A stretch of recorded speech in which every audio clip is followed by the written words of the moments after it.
City Council today approved a measure that could bring a lot of more outdoor seating to the city of New Orleans. Parklets are already common in major cities like San Francisco, Chicago, and even Los Angeles. Devin Bartolotta explains what they are and how they'd work here. As New Orleans restaurants are limited to 25% capacity or outdoor seating, parklets may soon be on the table. Parklet is like the concept of taking like a parking space that's in front of your business and turning it into usable space. Councilwoman Kristen Palmer sponsored a bill that now allows them in New Orleans.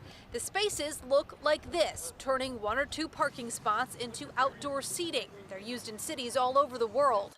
Studies by the National Association of City Transportation Officials have found that parklets slow down traffic and increase business. More importantly, right now, it could be a really good impetus for our small businesses, and I want to do everything that we can to get our small businesses open and employing folks. The city, which is already issuing temporary sidewalk use permits, is on board, writing in a statement, quote, "The work has begun and the work will continue with an internal team at City Hall currently developing a process to deploy a parklet program as an option for businesses." Palmer believes this idea might thrive in places like the French Quarter and here on Frenchman Street, where ADA-compliant sidewalk seating can be tough to come by and indoor seating is limited.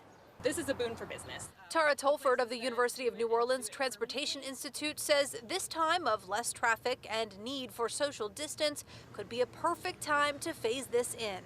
The French Quarter wasn't built for cars. It was built for people who use those streets any number of ways. And so this is just sort of getting us back to how it was originally designed. And we have so many great commercial corridors where I think we can really make something cool out of it.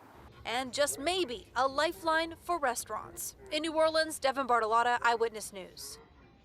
The parklet program would be on a case-by-case application basis. For instance, if a business is in front of a bus stop, they might not be eligible. Now that the City Council's approved the measure, though, it goes to the administration.